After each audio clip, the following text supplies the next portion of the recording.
Big boss 19 विजेता गौरव खन्ना ने कानपुर रह जाता हूँ। मूवी पर है, जी।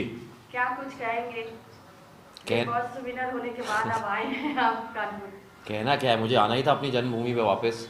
थोड़े वर्क कमिटमेंट्स थे, इसलिए मैं पहले नहीं आ पाया। मुझे थोड़ा ट्रैवल करना था और थोड़े इवेंट्स लाइंड अप थे। एज अ विनर जाना होता है। सो अब जैसे ही मौका मिला तो अपने माँ बाप के पास तो आना ही है।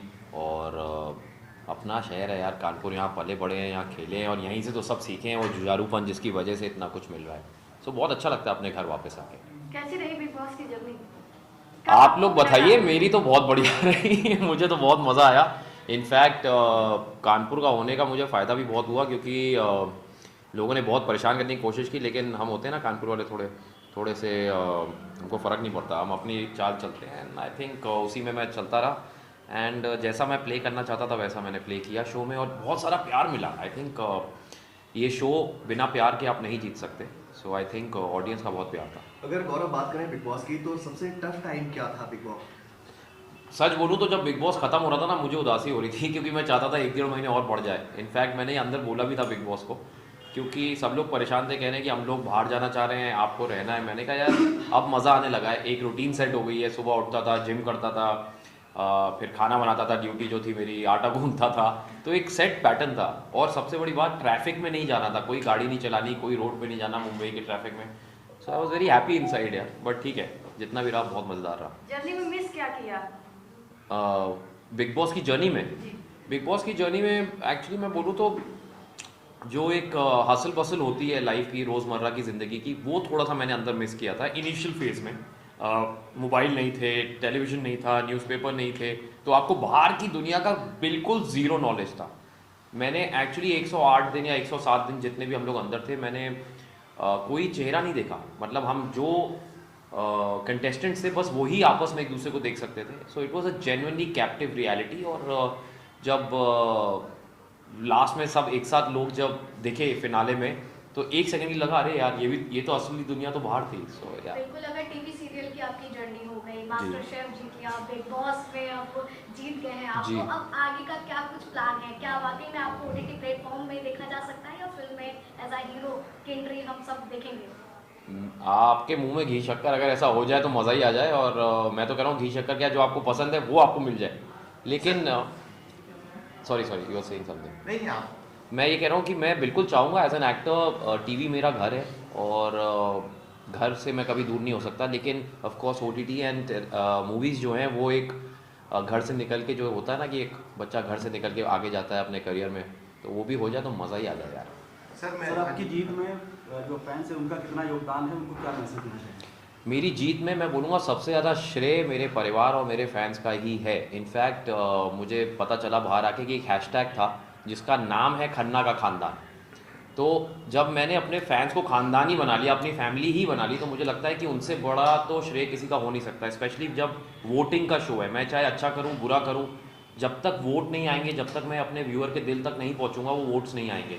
और मुझे सबसे ज़्यादा खुशी है कि हर उम्र के लोगों ने मेरे साथ इस जर्नी में जुड़े हैं। मुझे इतनी सारी फ़ैन मेल्स आती है, बच्चों की, बुज़ुर्गों की, और नॉर्मल लोगों की भी जो नॉर्मल उम्र में है हमारे जैसे, क्योंकि उन सब ने कहीं ना कहीं गौरव खन्ना, जिसको जीके के नाम से आजकल बहुत ज़्यादा मैं पॉपुलर हूँ, and I really love it. So I am very thankful to all my fans. And मैं कोशिश करूँगा कि आगे भी, जैसे मैंने पूरे अपने करियर में आप लोगों के साथ बनाए रखा है अपने साथ, मैं आगे भी ऐसा करूँ कि आप लोगों का दिल जीत पाऊँ। आप बाहर आपने आए। आपने आपने कहा भी कि मैंने जैसा खेला बिग बॉस जी। में वैसा खेला, तो आपके व्यक्तित्व को लेकर, किरदार को लेकर बड़ी बातचीत जी, जी। चली है। तो अनुपमा का जो अनुष्का पाड़िया है, गौरव खन्ना जो रियल हैं, और जो जी। बिग बॉस के गौरव खन्ना, उसमें तीनों में क्या डिफरेंस आप देखते हैं? मुझे पता नहीं। देखिए, अनुज कपाड़िया मेरा किरदार था जो मैं एज अ प्रोफेशनल एक्टर मैं परफॉर्म करता था कैमरे पे।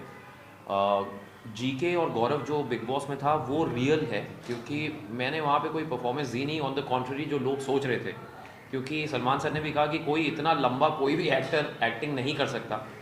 सो आई थिंक मुझे बोलने की ज़रूरत नहीं पड़ी। आई थिंक वो जो रियलनेस, जो एक रियलिटी होती है इंसान की, वो लोगों के दिल तक कनेक्ट हुई। और मुझे, मैं जहाँ भी जा रहा हूँ दुनिया में, मैं अभी दुबई में भी था, तो वहाँ भी मतलब वहाँ पे बहुत सारे दूसरे देशों से भी लोग मिले, और सबने वही बोला जो यहाँ आप लोग और जितने भी लोगों से मैं अपने शहर में मिल रहा हूँ, कि उन्होंने कहा कि आपने ये जो शो खेला है, आपने जो एक तरीका ही बदल दिया है शो को खेलने का, and that's why we really loved it. तो मैंने कहा थैंक यू सो मच, क्योंकि मेरा शो के अंदर भी प्रेस रिलीज़ में मैंने कहा था कि मैं एक एग्जाम्पल सेट करना चाह रहा हूँ कि बिग बॉस जैसा शो आप अपनी डिग्निटी, अपनी class without going below the belt, without body shaming anybody, without using abusive language भी आप जीत सकते हैं।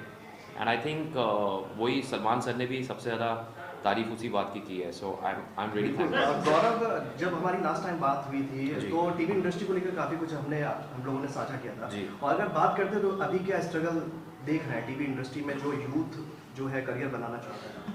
मुझे लगता है कंपटीशन बढ़ गया है। आई वुड से स्ट्रगल से बेटर वर्ड मैं यूज़ करूँगा कि हर प्रोफेशन में, बशर्ते टेलीविज़न का मैं बोल सकता हूँ क्योंकि मैं हूँ उस इंडस्ट्री से, स्ट्रगल है, मतलब वो कंपटीशन है, वो सर्वाइवल ऑफ द फिटेस्ट है, जो हर प्रोफेशन में, आपके प्रोफेशन में भी होगा, हर प्रोफेशन में है।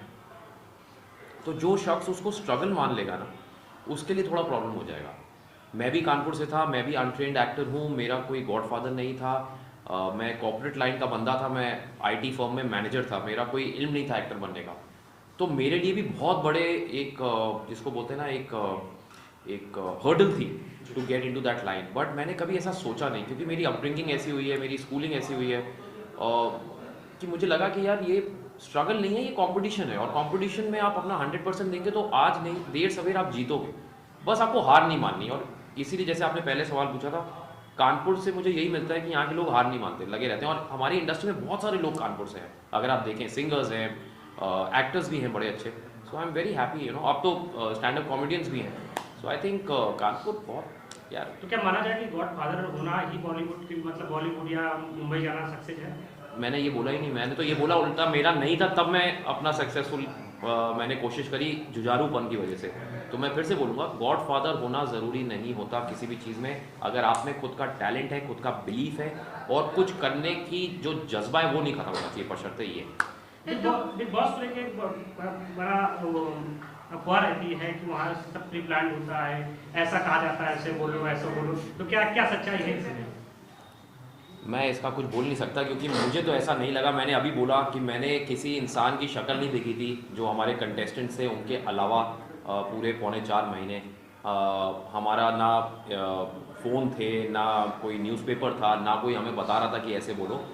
वो क्या है, कैप्टिव रियलिटी क्या होता है कि उसमें वो आपको एक सिचुएशन में डालते हैं। अगर वो लोग क्रिएटिव देख रहे हैं कि 3-4 लोगों की आपस में नहीं बन रही, तो वो एक ऐसा टास्क बनाएंगे जहाँ पे वो हो सकता है आपको एक टीम में डाल दें, हो सकता है सेपरेट टीम में डाल दें, और वहाँ पे आपकी रियल पर्सनैलिटीज़ वो सामने आती है व्यूअर के। तो ये ऐसा शो है, तो यहाँ पे ऐसा कोई स्क्रिप्टेड तो नहीं होता ये, बट वो आपकी पर्सनैलिटी के साथ ही they try to create something which is very entertaining for the audience. तो स्क्रिप्टेड तो बिल्कुल नहीं है।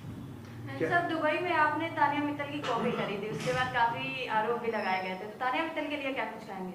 ऑल द बेस्ट, जय श्री राम, बहुत अच्छा कर रही हैं आप, करती रहिए। और कॉपी मैंने उनकी की नहीं थी, वो एक टास्क था जो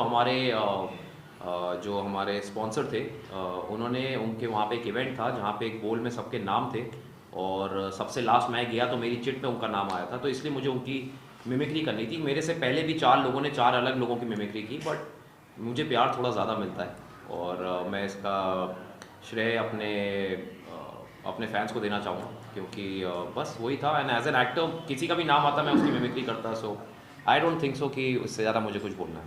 सर, अभी लेटेस्ट में आपको और आपकी वाइफ को लेकर काफ़ी बातें चल रही हैं, जी। क्या आपकी शादी अब क्या हैं? होने की कगार पर है या जो फिर- अफवाहें चल रही हैं मार्केट में। हाँ, ये सब आप लोग खुद ही बोल रहे हैं अफवाहें हैं, तो मैं क्या जवाब दूँ उसका। तो क्या सर ये सच हो सकती है? 10 साल की शादी आपकी टूटने वाली है? आपका नाम क्या है मैम? सारिका गुप्ता। सारिका जी, आपको लगता है मुझे देख के कि ऐसा कुछ हो सकता है? तो बस बात खत्म। गौरव, कभी ऐसा टाइम हुआ कि आपको टीवी इंडस्ट्री में कुछ लंबा इंतजार करना पड़ा काम को लेकर, वो टाइम कैसा रहा? हाँ, मतलब देखिए, इजी इंडस्ट्री नहीं है टेलीविज़न। एंटरटेनमेंट लाइन की सबसे ज़्यादा टाइम कंज्यूमिंग इंडस्ट्री है, क्योंकि हम सब जानते हैं कि OTT में भी काम होता है, फिल्म्स में भी होता है, बट टेलीविज़न में नॉन स्टॉप काम होता है। इनफैक्ट टेलीविज़न एक ऐसी इंडस्ट्री है जो कोविड टाइम्स में भी हमने काम किया है PPE किट पहन के, तो वो एक ऐसी इंडस्ट्री जो रुकी नहीं थी उस टाइम भी। सो उसमें बीच में काम मिलना किसी के मतलब जैसे सर ने यहाँ पूछा था कि गॉडफादर, उसके बावजूद भी नहीं होता, क्योंकि अगर व्यूअर नहीं चाहता आपको तो चैनल आपको एक शो में ले लेगा, टीआरपी नहीं आएगी तो आपको बदल दिया जाएगा। सो एक वो तलवार हमेशा लटकी रहती है कि आप अगर अच्छा परफॉर्म नहीं करेंगे, अपने व्यूअर से कनेक्ट नहीं करेंगे, तो लाखों की भीड़ आ रही है पीछे। हर रोज़ मुंबई में इतने लोग उतरते हैं, हर प्रोफेशन से आते हैं टीवी में काम करने। सो माइंड स्ट्रांग होना बहुत ज़रूरी है। एंड आई थिंक वो ट्रेनिंग मेरी जो 20 साल की टेलीविज़न की है, वो मुझे 4 महीने बिग बॉस में बहुत काम आई, क्योंकि मुझे पता था कि इट्स अ माइंड गेम, और यहाँ पे लोग आपको नीचे खींचेंगे, आप पे लांछन लगाएंगे, कीचड़ फेंकेंगे, लेकिन आपको अपना सब्र, अपना धैर्य नहीं छोड़ना है, क्योंकि आप जो हैं वो हैं, आप दूसरों के बशर्ते रिएक्ट नहीं करेंगे। बिल्कुल। अगर यूपी गवर्नमेंट की बात करते हैं तो यूपी गवर्नमेंट ने आपको सफाई योद्धा के खिताब से भी नवाजा है। सफाई को लेकर क्या कुछ मैसेज देना चाहेंगे, खासकर कानपुर के लिए और यूपी के लिए? जी, मैं लास्ट टाइम जब मैं आया था, आपसे बात हुई थी, तो मैं इसी एवज में आया था और मुझे याद है, और मुझे बड़ा प्राउड फील होता है कि मुझे वो मौका मिला। And I am a proud Kanpurite, और मुझे बड़ी खुशी है कि इस बार मैं चेंजेस भी देख रहा हूँ। काफ़ी चीज़ें, काफ़ी जगहों पे क्लीनलीनेस भी है। ऑफ कोर्स इतना बड़ा शहर है, थोड़ा वक्त लगता है, बट हम आ जाएंगे वहाँ। लेकिन वो जब बात करें भाग रहे हैं, वो जो कंपटीशन है उसमें क्या ब्रेक लग सकता है? क्या वाकई में जो यूपी में बिल्डअप हो रहा है वो ज़्यादा आगे ग्रो कर सकता है? क्या बिल्कुल, I think growth is inevitable. I think हमारा जो देश है बहुत तेज़ी से प्रगति की ओर जा रहा है, और प्रगति तभी होती है जब नई चीज़ों का डेवलपमेंट में हम अग्रसर रहें। और अगर ऐसा हो रहा है तो बहुत ही अच्छी बात है यार, मेरे लिए तो अच्छा है। मैं यहाँ भी शूट करूँगा, मैं अपनी कर्मभूमि मुंबई में भी शूट करूँगा, घर पे माँ बाप के साथ भी रह लूँगा, आप लोगों से भी मिल लूँगा। तो आई एम वेरी हैप्पी कि अगर ऐसा हो रहा है। इनफैक्ट यहीं क्यों, मैं तो कह रहा हूँ हर जगह होना चाहिए, क्योंकि जितना ज़्यादा होगा उतना अच्छा टैलेंट आएगा, उतना जैसे आप देखिए कि अभी IPL होने के बाद कितने अच्छे क्रिकेटर्स आने लगे हमारे पास, जो पहले भी थे, अब तो हर शहर से आ रहे हैं लोग। आप देखिए इंडिया क्या टीम बन गई। मैं तो चाह रहा हूँ हर जगह फिल्म सिटी बनाओ यार, हर जगह काम करते हैं। सर